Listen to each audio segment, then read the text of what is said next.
Hello दोस्तों, आज हम एक और भयानक मामले पर नजर डालने जा रहे हैं। 14 मार्च 2003, the hobbit pub, Southampton, England. उस शाम पब में मौजूद लोगों में से एक लड़की हन्ना फोस्टर और उसकी दोस्त भी थी। दोनों बहुत अच्छा समय बिता रही थी और जब उन्हें लगा कि रात हो गई है, तो दोनों दोस्त पब से रात 10:50 बजे निकल गए, क्योंकि रात काफी हो चुकी थी। हन्ना की दोस्त ने एक बस पकड़ी जो पोर्ट्सवुड रोड से थी और वह अपने घर चली गई। दूसरी ओर हन्ना ने पैदल चलकर अपने घर जाने का फैसला किया, क्योंकि उसका घर केवल 800 मीटर लगभग 0.5 मील की दूरी पर था। हन्ना के घर में उसके पिता ट्रेवर फोस्टर, माँ हिलेरी फोस्टर और छोटी बहन सारा रहते थे। फोस्टर परिवार जल्दी सोने और जल्दी उठने वाला था, इसलिए वे आमतौर पर जल्दी सो जाते थे। उन्होंने सोचा कि उनकी बेटी घर आएगी, खाएगी और फिर अपने आप सो जाएगी। हालांकि जब हन्ना की माँ सुबह 5 बजे उठी तो उन्होंने हन्ना को घर में कहीं भी नहीं पाया। आमतौर पर हन्ना को घर आने में आधे घंटे से ज्यादा नहीं लगता था, लेकिन अब कई घंटे बीत चुके थे। इसलिए हन्ना की माँ हिलेरी ने अपनी बेटी को फोन किया, लेकिन हन्ना ने कोई कॉल नहीं उठाई।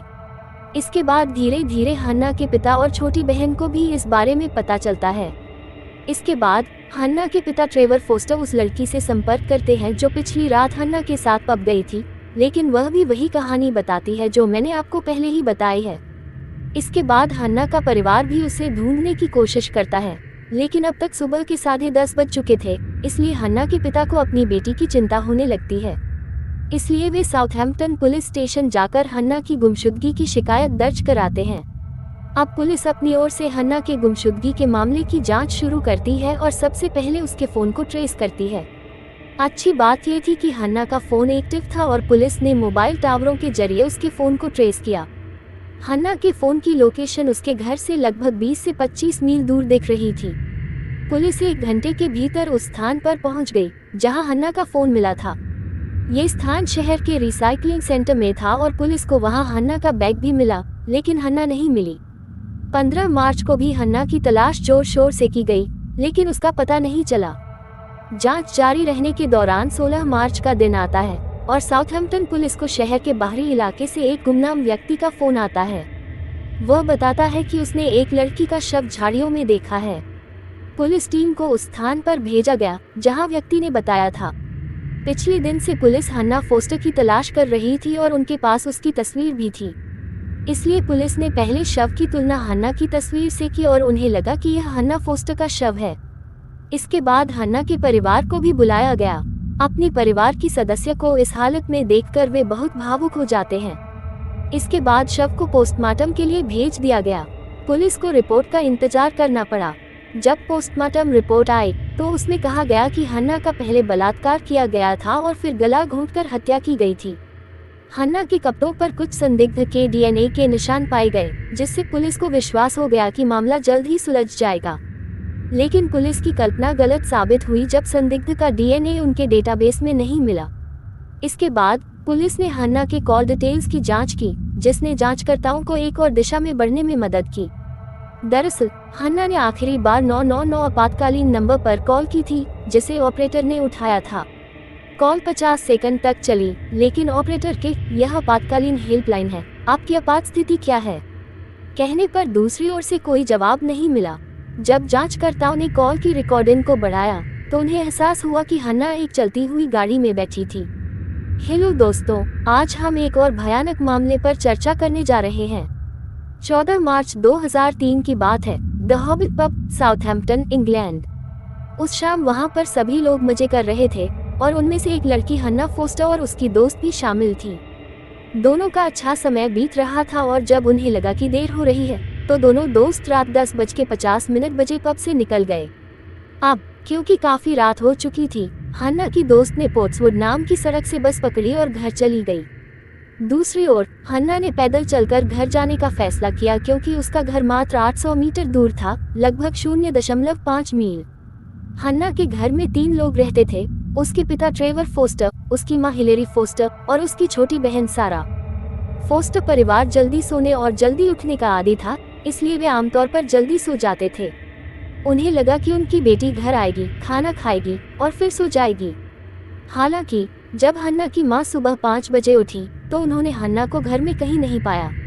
सामान्यतः हन्ना को घर आने में आधे घंटे से ज्यादा नहीं लगता था, लेकिन अब कई घंटे बीत चुके थे। इसलिए हन्ना की मां हिलेरी ने उसे फोन किया, लेकिन हन्ना ने कोई जवाब नहीं दिया। इसके बाद धीरे धीरे हन्ना के पिता और छोटी बहन को भी इसके बारे में पता चलता है। इसके बाद हन्ना के पिता ट्रेवर फोस्टर ने उस लड़की से संपर्क किया जिसके साथ हन्ना पिछली रात द हॉबिट पब गई थी, लेकिन उसने वही कहानी बताई जो पहले ही बताई जा चुकी थी। इसके बाद हन्ना का परिवार खुद उसे ढूंढने की कोशिश करता है, लेकिन तब तक सुबह के 10:30 बज चुके होते हैं। अब हन्ना के पिता अपनी बेटी के बारे में बहुत चिंतित हो जाते हैं, इसलिए वह साउथहैम्पटन पुलिस स्टेशन जाते हैं और हन्ना की गुमशुदगी की शिकायत दर्ज करवाते हैं। पुलिस अपनी ओर से गुमशुदगी का मामला दर्ज करती है और सबसे पहले हन्ना के फोन का पता लगाती है। अच्छी बात यह थी कि हन्ना का फोन सक्रिय था और पुलिस ने मोबाइल टावरों के जरिए फोन का पता लगाया। दरअसल हन्ना के फोन की लोकेशन उसके घर से लगभग 20 से 25 मील दूर दिख रही थी। पुलिस 1 घंटे के भीतर उस जगह पर पहुंची जहां हन्ना का फोन था। वहां शहर के रिसाइकलिंग सेंटर में पुलिस को हन्ना का फोन और उसका बैग मिला, लेकिन हन्ना नहीं मिली। 15 मार्च को भी हन्ना की व्यापक रूप से खोज की जाती है, लेकिन उसका कोई पता नहीं चलता। जांच जारी रखते हुए 16 मार्च की सुबह साउथहैम्पटन पुलिस को शहर के बाहरी इलाके से एक अनजान व्यक्ति का फोन आता है। वह व्यक्ति बताता है कि उसने झाड़ियों में एक लड़की की लाश देखी है। पुलिस की एक टीम उस स्थान पर भेजी जाती है जो उस व्यक्ति ने बताया था। पुलिस टीम उस स्थान पर पहुंचती है और वहां मिले शव की तुलना हन्ना फोस्टर की तस्वीर से करती है। पुलिस को विश्वास हो जाता है कि वह शव हन्ना का ही है। इसके बाद हन्ना के परिवार को भी वहां बुलाया जाता है। अपने परिवार के एक सदस्य को इस हालत में देखकर वे बेहद भावुक हो जाते हैं। शव को पोस्टमार्टम के लिए भेजा जाता है और पुलिस को उसकी रिपोर्ट के लिए कई घंटों का इंतजार करना पड़ता है। जब पोस्टमार्टम रिपोर्ट आती है तो उसमें बताया जाता है कि हन्ना का पहले बलात्कार किया गया था और फिर गला घोंटकर हत्या की गई थी। हालांकि हन्ना के कपड़ों पर हत्यारे के कुछ निशान मिले थे, जिससे पुलिस को लगा कि मामला जल्द ही सुलझ जाएगा क्योंकि डीएनए को निकालकर डेटाबेस से मिलाया जा सकता था। लेकिन पुलिस का यह अनुमान गलत साबित हुआ जब हत्यारे का डीएनए उनके डेटाबेस में नहीं मिला। इसके बावजूद पुलिस ने उम्मीद नहीं छोड़ी और हन्ना के कॉल डिटेल्स की जांच की, जिससे उन्हें एक नई दिशा मिली। हन्ना ने अपने फोन से इमरजेंसी नंबर 999 पर आखिरी कॉल की थी और ऑपरेटर ने कॉल का जवाब दिया था। ये कॉल 50 सेकंड तक चली थी, लेकिन कॉल के दौरान हन्ना की ओर से कोई जवाब नहीं आया। जब पुलिस ने इस कॉल रिकॉर्डिंग को एनहांस किया तो उन्हें एहसास हुआ कि हन्ना एक चलती हुई गाड़ी में बैठी थी। इसके अलावा एक दूसरी आवाज भी सुनी गई जिसमें एक दक्षिण एशियाई लहजा था। वह व्यक्ति हन्ना से सवाल पूछ रहा था और हन्ना डरी हुई और चुपचाप बैठी हुई लग रही थी। कॉल रिकॉर्डिंग मिलने के बाद जांच टीम ने मामले को सुलझाने की प्रक्रिया को तेज कर दिया। पुलिस ने उन सभी सीसीटीवी कैमरों की फुटेज देखी जहां हन्ना की दोस्त ने उसे आखिरी बार देखा था। कई फुटेज की गहन जांच के बाद पुलिस ने 7 संदिग्ध वाहनों को शॉर्ट लिस्ट किया। इसी बीच हन्ना के माता पिता अपनी बेटी के हत्यारे को जल्द से जल्द न्याय के कटघरे में देखना चाहते थे। उन्होंने टीवी शो क्राइम वॉच के जरिए सार्वजनिक रूप से इन वाहनों की चर्चा की। इसका परिणाम ये हुआ कि 7 वाहनों में से एक वैन की पहचान हुई जो हेजलवुड फूड्स कंपनी की थी। हेजलवुड फूड्स कंपनी के सुपरवाइजर जेम्स डेनिस ने बताया कि वैन का चालक अपनी निजी गाड़ी नहीं रखता था और इसी वैन का उपयोग अपने आने जाने के लिए करता था। उस रात ये चालक एक डिलीवरी करने के लिए उसी सड़क पर गया था जहां से हन्ना अपने घर के लिए अकेली चली थी। वैन के स्थान और समय का विवरण हन्ना के रास्ते से मेल खाता था। इससे पुलिस को मामले में पहली बार एक मजबूत सुराग मिला। उस वैन का चालक था मनिंदर पाल सिंह। जब पुलिस ने कंपनी के सुपरवाइजर से बात की तो पता चला कि मनिंदर पाल 15 मार्च की सुबह काम पर आया था, लेकिन उसके चेहरे पर कुछ निशान थे, जबकि 14 मार्च को उसके चेहरे पर कोई निशान नहीं थे। इसके अलावा 15 मार्च को मनिंदर ने आधे दिन की छुट्टी ली और काम छोड़ दिया, ये कहते हुए कि उसे पीठ में दर्द है। लेकिन बाद में पुलिस ने ये भी पता लगाया कि उस दिन के बाद से वह काम पर नहीं लौटा था। इस जानकारी के आधार पर पुलिस और फॉरेंसिक विशेषज्ञ हेजलवुड फूड्स कंपनी में पहुंचे और मनिंदर की वैन की गहन जांच की। वैन में कुछ डीएनए और खून के निशान पाए गए जो हन्ना की हत्या से जुड़े थे। इन सबूतों के साथ मनिंदर पाल सिंह मुख्य संदिग्ध बन गया। पुलिस ने मनिंदर पाल की खोज शुरू की और सबसे पहले उसके घर का पता लिया, जहां उसकी पत्नी और 2 बच्चे रहते थे। उसकी पत्नी ब्रिटिश नागरिक थी, लेकिन जब पुलिस उसके घर पहुंची तो उन्हें पता चला कि मनिंदर पाल 18 मार्च को भारत के लिए रवाना हो चुका था, क्योंकि उसने कहा था कि उसकी मां बहुत बीमार है।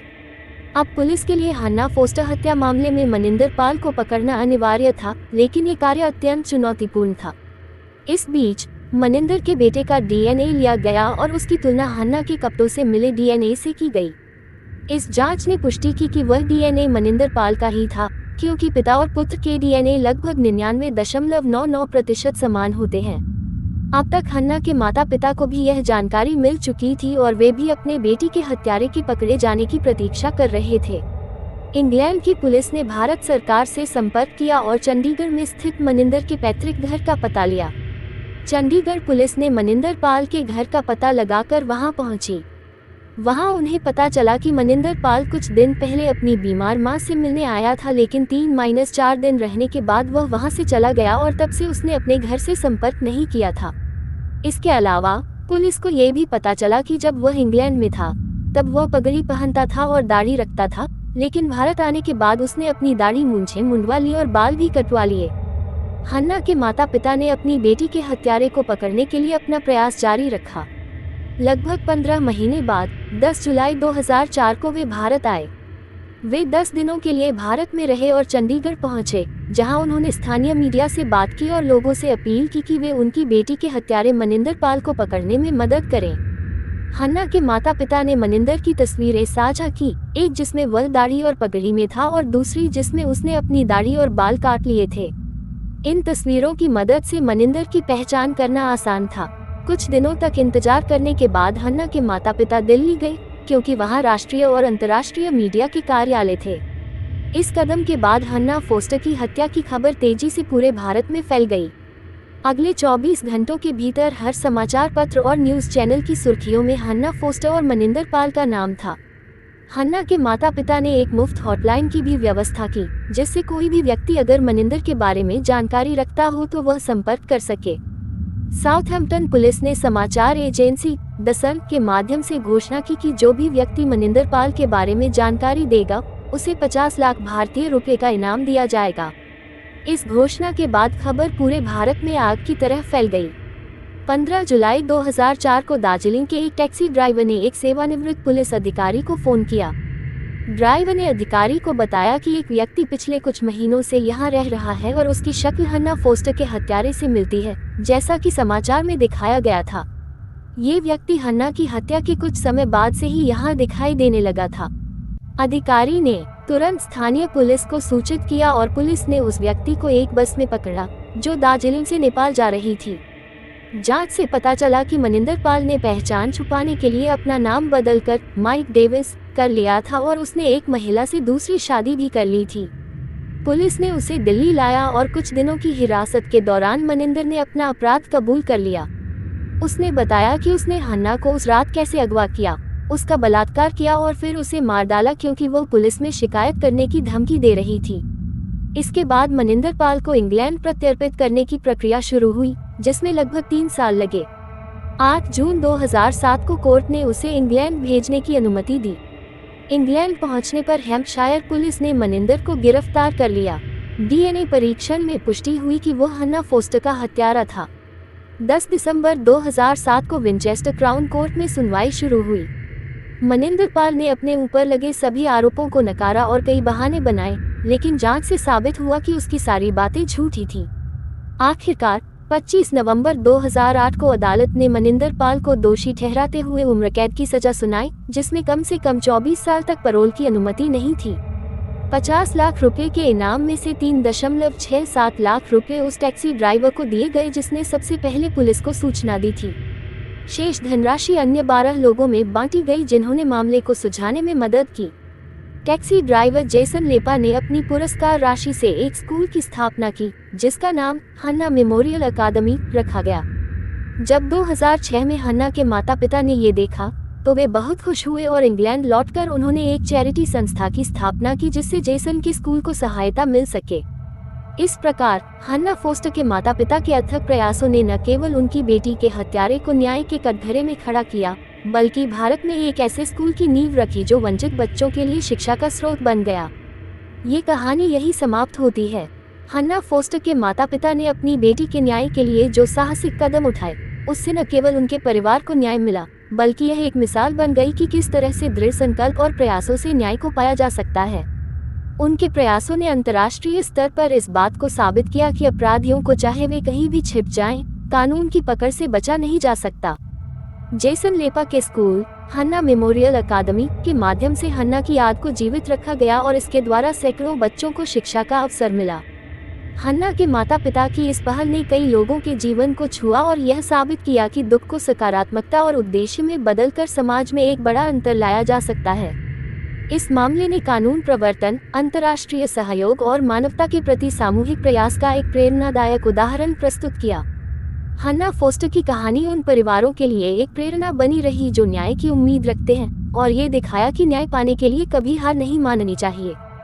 इस तरह हन्ना फोस्टर के केस ने एक ऐसा प्रभाव छोड़ा जो वर्षों तक याद किया जाएगा, न्याय और साहस के एक महान उदाहरण के रूप में।